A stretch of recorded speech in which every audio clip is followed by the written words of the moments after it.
selamat pagi pemirsa. Ya, halo, selamat pagi pemirsa dan juga Rini, apa kabar? Baik sekali Uki. Dan juga apa kabar pemirsa TVR Parlemen dimanapun Anda berada. Berjumpa lagi dalam program TVR 09 bersama dengan saya Suki Abdul dan juga rekan saya. Tentunya saya Rina Reski pemirsa, dalam 30 menit ke depan kami akan sajikan kepada Anda sejumlah berita nasional. Khususnya dari sudut pandang DPR RI sebagai referensi Anda dalam memahami dinamika politik, hukum, ekonomi, sosial, dan juga budaya di Indonesia. Pemirsa TVR Parlemen, inilah TVR 09 selengkapnya.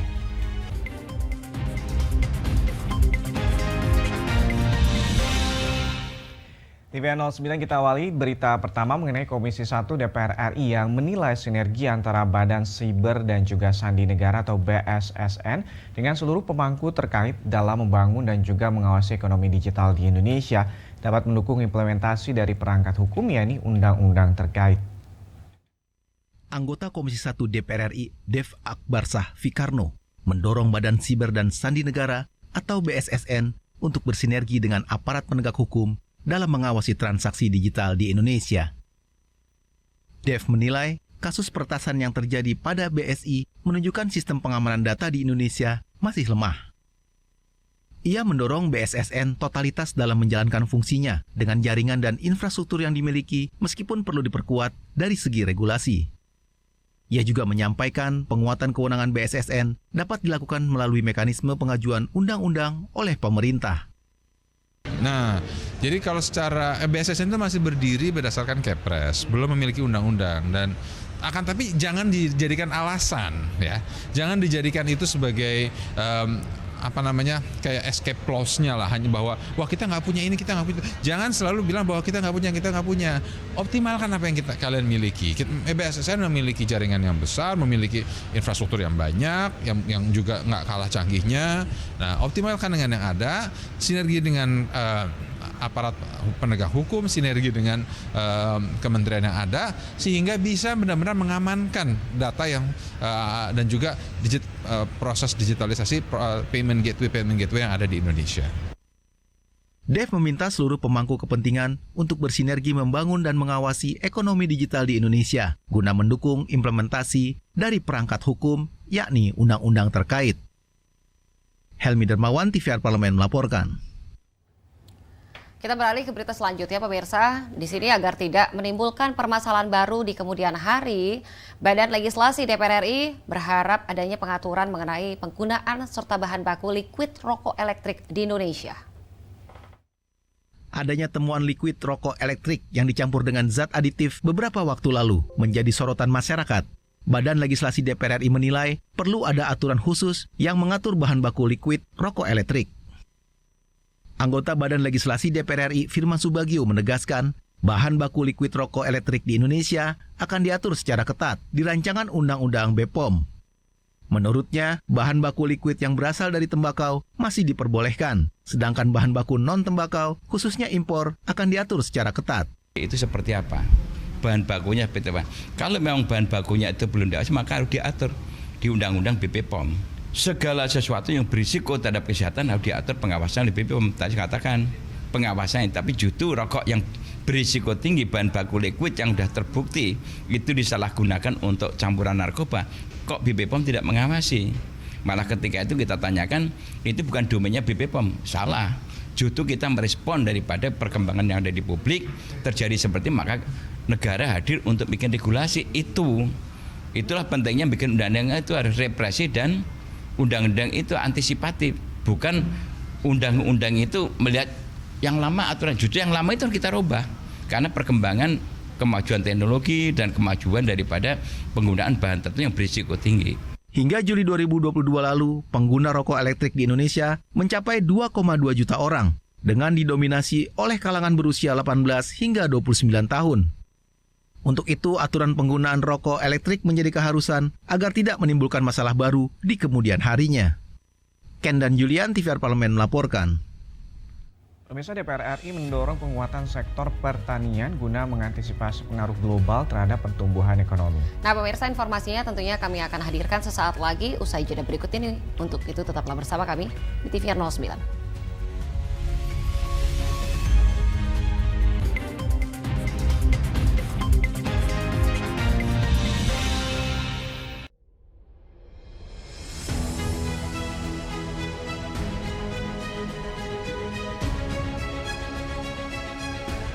Pemirsa TVR Parlemen, inilah TVR 09 edisi Rabu 20. Optimis Indonesia mampu mengatasi ancaman tersebut. Serangkaian peristiwa penting setiap hari di Indonesia. Kami pilihkan topik-topik terkini dengan menyajikan fakta yang dapat dipercaya. Kami hadirkan di layar kaca Anda. Bukan hanya sekedar informasi, tapi menginspirasi bagi kita semua. TVR 09 hadir setiap Senin sampai Jumat pukul 9 pagi hanya di TVR Parlemen. Referensi berita untuk Indonesia. DPR RI memiliki fungsi diplomasi dalam menjalankan politik luar negeri sesuai dengan pasal 116 Undang-Undang MD 3. Kontribusi aktif BKSAP DPR RI memainkan peranan penting dalam memenangkan persaingan global melalui IPU, IPA, IPPF, AIPA, dan PUIK. BKSAP memiliki komitmen yang tinggi dalam krisis kemanusiaan dunia. Fungsi diplomasi dijalankan untuk mendukung upaya pemerintah dalam melaksanakan politik luar negeri. Sini ditambang. Konflik yang terjadi, Warga sini tidak mengizinkan. masalah yang tersisihkan menjadi kesenjangan sosial.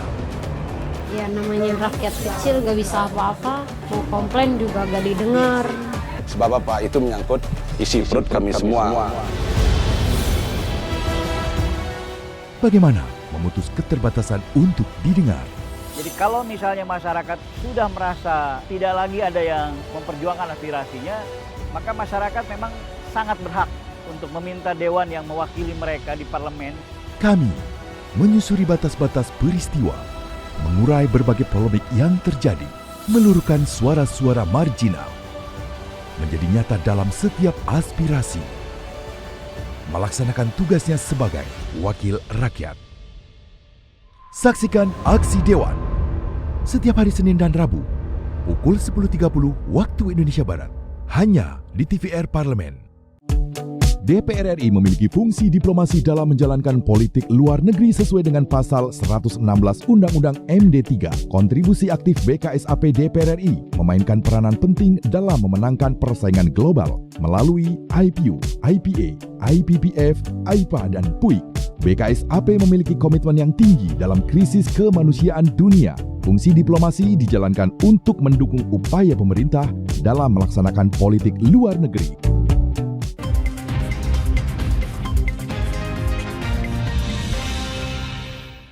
Kita kembali di TVR 09. Besok Komisi 11 DPR RI ini meminta pemerintah untuk mengolah sumber daya alam yang dimiliki secara optimal yang dinilai dapat menciptakan ketahanan pangan di Indonesia. Penguatan sektor pertanian diharapkan dapat mengantisipasi pengaruh global terhadap pertumbuhan ekonomi. Anggota Komisi 11 DPR RI Hidayatullah mendorong penguatan sektor pertanian untuk mengantisipasi pengaruh global terhadap perekonomian Indonesia. Hidayatullah menyampaikan kondisi global yang fluktuatif dapat berpengaruh terhadap komoditas impor yang menjadi kebutuhan Indonesia. Oleh karena itu, ia mendorong pemerintah untuk mengelola sumber daya alam yang dimiliki secara optimal untuk mengantisipasi kondisi tersebut, dengan harapan ketahanan pangan di Indonesia dapat tercapai. Di sisi lain, Hidayatullah mendorong hilirisasi produk dalam negeri hingga menjadi produk jadi agar dapat memberikan nilai tambah bagi perekonomian bangsa. Nah, tapi kelihatannya kita lebih banyak menggantungkan ekonomi kita kepada faktor-faktor eksternal tadi, sehingga ketika terjadi aja sedikit perubahan di sana, lalu memberikan dampak yang negatif buat kita. Saya kira pemerintah itu mulai berpikir, kan kita punya RPJMN, ada yang menengah, ada yang jangka panjang. Bagaimana kita nggak bicara lagi soal impor beras, misalnya gandum, yang semua itu bisa diantisipasi dengan potensi yang kita miliki, yang sesungguhnya cukup untuk bisa mandiri negara kita ini. Lebih lanjut, Hidayatullah mendorong pemerintah dapat memberikan subsidi untuk meningkatkan produktivitas sektor pertanian. Namun, pemberian subsidi diharapkan efektif menjadikan petani menjadi mandiri. Helmi Dermawan, TVR Parlemen melaporkan. Iya pemirsa, di sini meski menilai target pertumbuhan ekonomi yang dicanangkan pemerintah sudah realistis, namun Komisi 11 DPR RI berharap sektor pertanian dan juga UMKM perlu menjadi prioritas karena dinilai mampu menopang pertumbuhan ekonomi ke depannya. Anggota Komisi 11 DPR RI menilai pemerintah sudah realistis dalam menyusun asumsi-asumsi dasar yang akan digunakan dalam rangkaian pembahasan RAPBN tahun 2024 mendatang. Anggota Komisi 11 DPR RI Gus Irawan Pasaribu menilai target pertumbuhan ekonomi yang dicanangkan pemerintah sudah realistis. Namun, sektor pertanian dan UMKM perlu menjadi prioritas karena mampu menopang pertumbuhan ekonomi ke depan.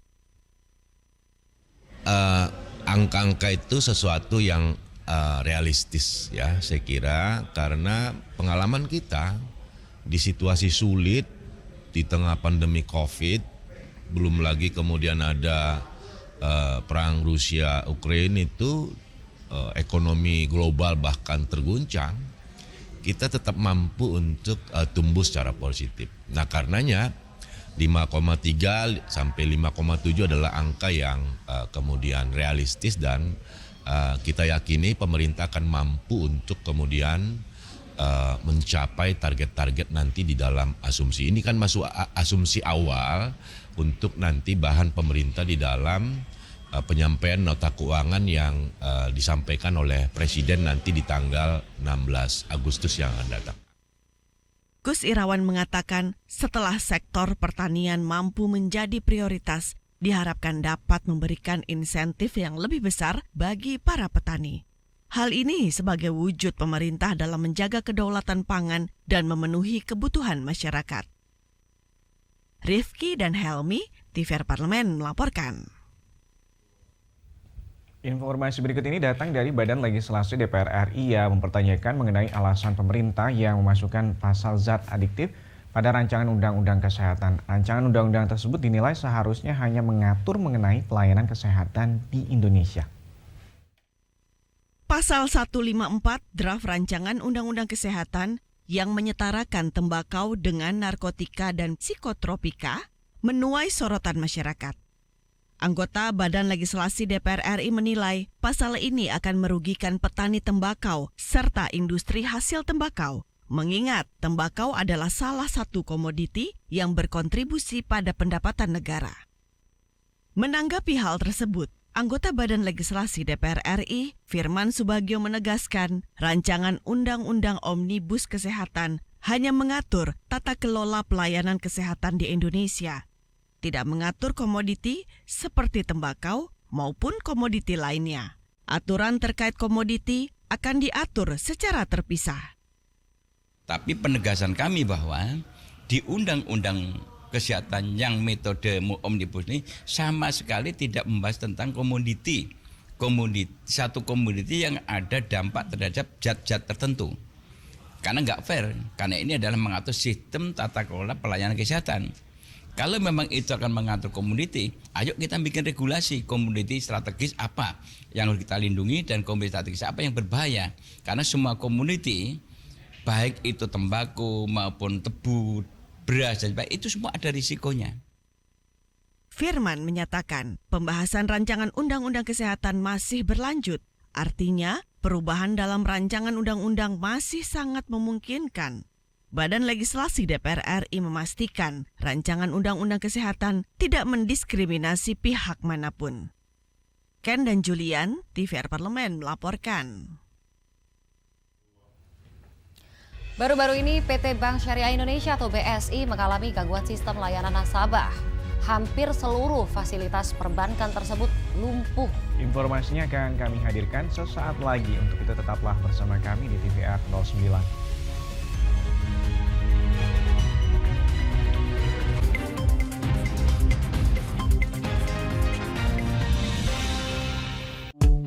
DPR RI memiliki fungsi diplomasi dalam menjalankan politik luar negeri sesuai dengan pasal 116 Undang-Undang MD3. Kontribusi aktif BKSAP DPR RI memainkan peranan penting dalam memenangkan persaingan global melalui IPU, IPA, IPPF, IPA, dan PUIK. BKSAP memiliki komitmen yang tinggi dalam krisis kemanusiaan dunia. Fungsi diplomasi dijalankan untuk mendukung upaya pemerintah dalam melaksanakan politik luar negeri.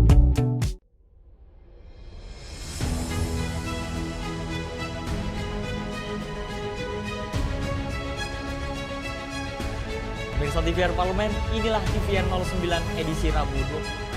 Optimis, Indonesia mampu mengatasi ancaman tersebut. Serangkaian peristiwa penting setiap hari di Indonesia. Kami pilihkan topik-topik terkini dengan menyajikan fakta yang dapat dipercaya. Kami hadirkan di layar kaca Anda. Bukan hanya sekedar informasi, tapi menginspirasi bagi kita semua. TVR 09 hadir setiap Senin sampai Jumat pukul 9 pagi hanya di TVR Parlemen. Referensi berita untuk Indonesia.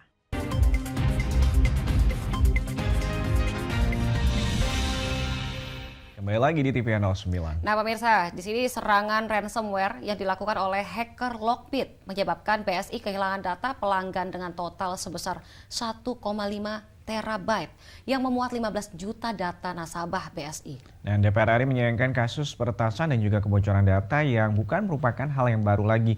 Hal ini menunjukkan lemahnya sistem perlindungan data pribadi di Indonesia. Tentunya di sini DPR RI pemirsa menyoroti hingga saat ini pemerintah belum membentuk peraturan turunan dalam Undang-Undang PDP. Padahal Undang-Undang Perlindungan Data Pribadi telah disahkan sejak tahun 2022. Namun implementasinya baru akan berlaku pada 2024. Nah, untuk mengetahui informasi selengkapnya, mari kita simak laporan mendalam yang telah dihimpun oleh tim redaksi TVR Parlemen dalam segmen editorial Parlemen. Berikut ini.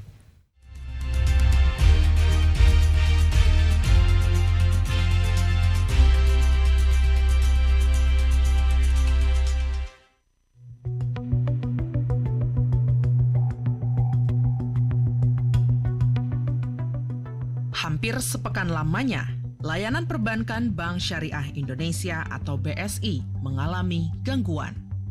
Layanan digital BSI seperti ATM, mobile banking, hingga transaksi di kantor cabang mengalami kelumpuhan akibat serangan siber ransomware. Serangan siber pada dunia perbankan dapat mengakibatkan kerugian finansial yang besar bagi bisnis. Salah satunya yaitu pencurian data nasabah. Serangan ransomware yang dilakukan oleh hacker Lockbit menyebabkan BSI kehilangan data pelanggan dengan total sebesar 1,5 terabyte yang memuat 15 juta data nasabah BSI. Di antaranya adalah nama, saldo rekening, riwayat transaksi, hingga kata sandi untuk akses layanan internet. Selain data pelanggan, data-data perusahaan seperti dokumen keuangan hingga data karyawan juga mengalami kebocoran. Peretasan terhadap sistem teknologi informasi BSI menunjukkan bahwa penanganan sistem informasi perbankan masih lemah. BSI harus memperkuat sistem informasi teknologi dan digital sehingga keamanan data dan dana nasabah dapat terjaga. DPR RI meminta Bank BSI untuk memperkuat sistem IT dengan keamanan data nasabah supaya nasabah tidak dirugikan akibat peretasan. Aspek keamanan cybernya harus diperhatikan. Menurut saya ke depan OJK dan kemudian selaku pengawas memperhatikan secara detail capital expenditure mereka, belanja-belanja modal, kemudian RAB mereka, rencana anggaran belanja mereka terhadap cyber security ini, terutama perbankan yang mulai masuk ke era digital. DPR RI menilai Indonesia sudah memiliki perangkat hukum yang jelas untuk melindungi data-data digital, yaitu melalui Undang-Undang Perlindungan Data Pribadi. Namun diperlukan keseriusan para pemangku kepentingan dalam menjaga data masyarakat.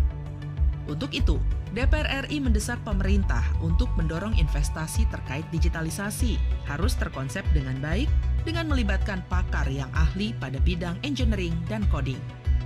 Hal inilah yang kerap terjadi, padahal kita sudah memiliki perangkat hukum, aparatur hukum yang jelas. Jadi investasi pemerintah untuk pengamanan digitalisasi ini harus jelas dan terukur dan juga terkonsep selama beberapa tahun ke depan itu apa saja yang mau dikerjakan, sistem apa saja yang mesti dibangun, bagaimana mengajak para engineer dan decoder ahli-ahli coding Indonesia bisa berkembang dan bisa berkarya untuk kepentingan bangsa.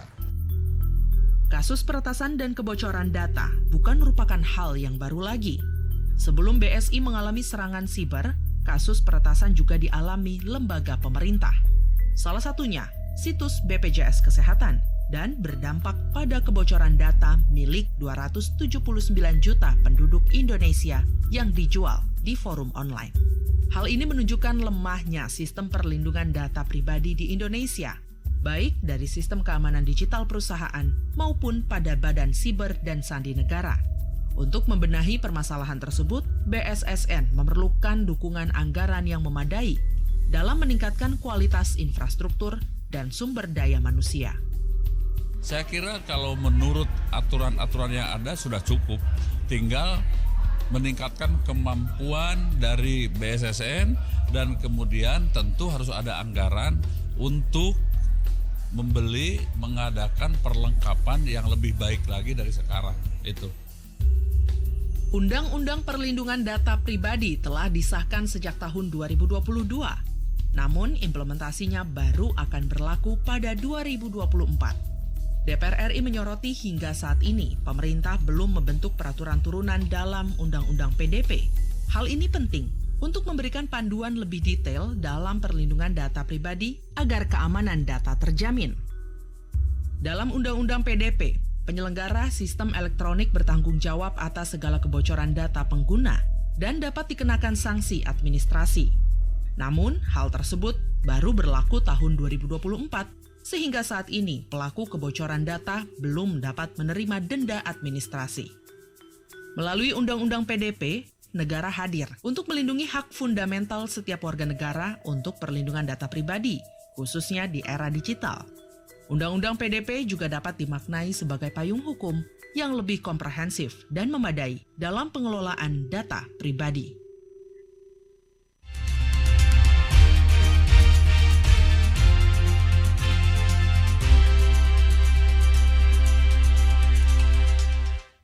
Nah, pemirsa, di sini olahraga atau aktivitas fisik merupakan salah satu yang penting untuk dilakukan, terutama di masa ini di mana kita dituntut untuk dapat menjaga kesehatan dan juga kebugaran di tengah pandemi yang masih melanda. Nah, berbagai olahraga dapat dilakukan, salah satunya nih Rin dan juga pemirsa yaitu bersepeda.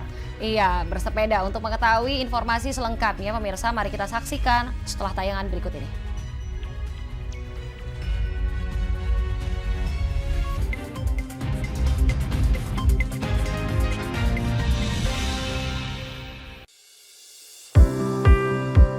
Mengenal tugas dan fungsi DPR RI.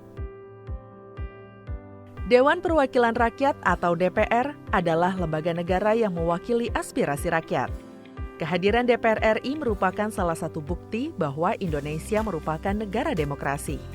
Sebagai salah satu lembaga perwakilan rakyat, apa saja tugas dan fungsi yang diemban DPR RI?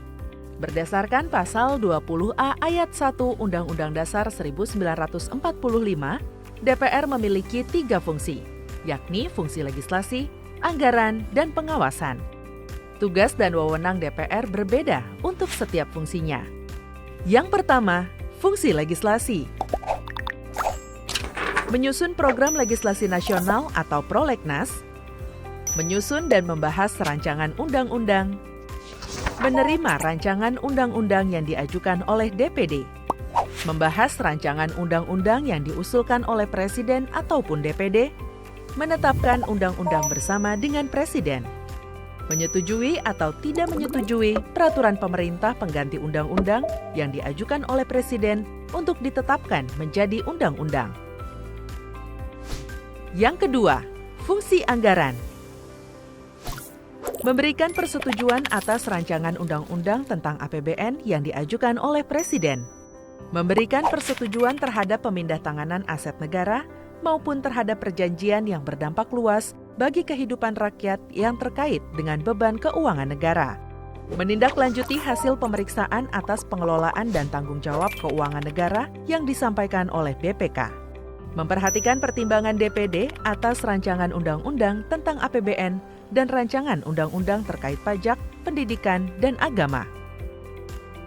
Yang ketiga, fungsi pengawasan. Fungsi pengawasan, DPR bertugas melakukan pengawasan terhadap pelaksanaan undang-undang APBN dan kebijakan pemerintah, serta membahas dan menindaklanjuti hasil pengawasan yang disampaikan oleh DPD. Demikian penjelasan tentang tugas dan fungsi DPR menurut undang-undang. Informasi ini dipersembahkan oleh TV dan Radio Parlemen, Biro Pemberitaan Parlemen, dan Sekretariat Jenderal DPR RI.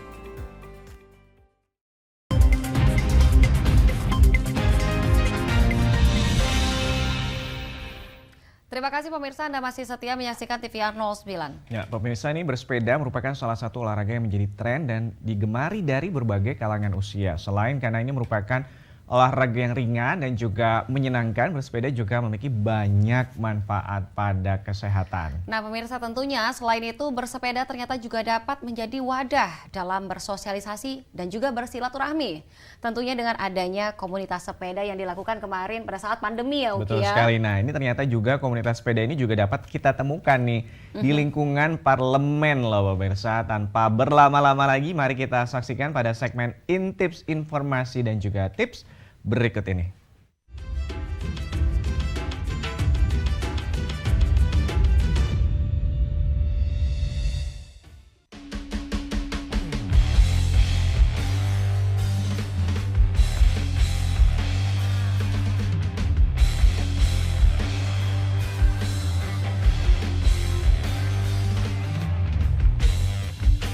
Aktivitas fisik seperti olahraga merupakan salah satu hal penting yang diperlukan oleh tubuh dalam menjaga kesehatan dan kebugarannya. Selain kesehatan fisik, olahraga juga baik bagi kesehatan mental dan beragam manfaat lainnya. Salah satu olahraga yang mudah dilakukan dan digandrungi masyarakat masa kini yaitu bersepeda. Lebih dari sekedar tren, bersepeda juga merupakan salah satu cara terbaik untuk mengurangi resiko masalah kesehatan yang dapat dinikmati oleh orang dari berbagai usia. Lewat olahraga bersepeda ini juga, aktivitas bersosialisasi masyarakat yang sempat hilang sejak adanya pandemi mulai terjalin kembali. Salah satunya melalui komunitas sepeda. Nah, salah satu komunitas tersebut ternyata ada juga di parlemen loh guys. Komunitas sepeda tersebut adalah Komunitas Sepeda Parlemen atau Parle Cycling Community yang disingkat Parlesisi yang ada di lingkungan Sekretariat Jenderal Dewan Perwakilan Rakyat Republik Indonesia. Menarik bukan? Ingin tahu lebih detail? Yuk, mari simak ulasan selengkapnya berikut ini. Komunitas Sepeda Parlemen atau Parle Cycling Community ini secara sah diresmikan di Kompleks Parlemen, Gedung DPR RI Senayan, Jakarta, pada hari Jumat tanggal 17 Juli 2020. Saat itu diresmikan langsung oleh Sekretaris Jenderal atau Sekjen DPR RI, Indra Iskandar. Tujuan didirikannya komunitas sepeda parlemen sebagai upaya untuk menjaga silaturahmi dan menjaga kesehatan pegawai di lingkungan DPR RI. Terlebih di tengah pandemi COVID-19 saat itu, kesehatan menjadi sesuatu yang mahal dan berharga. Dengan olahraga teratur, diharapkan bisa menjaga kebugaran dalam menjalankan tugas rutinitas. Komunitas sepeda parlemen ini terdiri atas jajaran pegawai dan jajaran pejabat kesekjenan.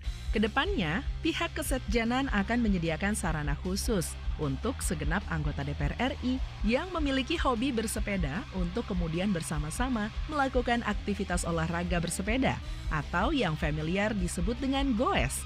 Kegiatan goes ini nantinya juga akan dirutinkan loh. Hadirnya komunitas sepeda parlemen atau Parlesisi di lingkungan Kesekjenan DPR RI semakin melengkapi beragamnya komunitas yang sudah ada terlebih dahulu. Parlesisi dihadirkan khusus untuk mewadahi komunitas atau pecinta hobi sepeda di DPR. Nah, itu tadi seputar informasi terkait komunitas sepeda yang ada di parlemen. Ternyata selain menyehatkan, bersepeda juga dapat dijadikan sebagai wadah dalam bersosialisasi ya pemirsa.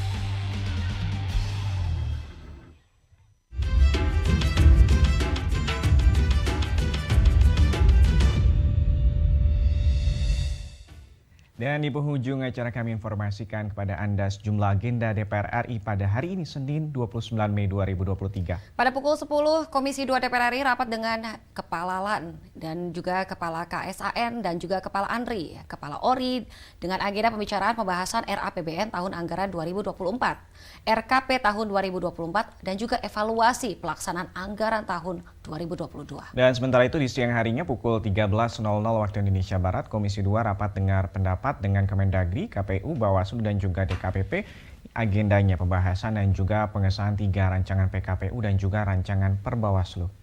Dan juga sejumlah agenda serta program DPR RI lainnya masih dapat Anda saksikan secara langsung di TVR Parlemen melalui kanal utama, kanal komisi dan juga kanal alat kelengkapan Dewan lainnya yang dapat Anda akses di tvr.dpr.go.id. Pemirsa TVR Parlemen, demikianlah TVR 09 edisi pagi hari ini. Segenap kru TVR Parlemen yang bertugas hari ini mengucapkan terima kasih telah menyaksikan TVR 09 pada pagi hari ini. Saya Rina Reski dan juga rekan saya. Dan saya, Subki Abdul. Sampai jumpa di TVR 09 esok hari. TVR Parlemen, referensi Indonesia.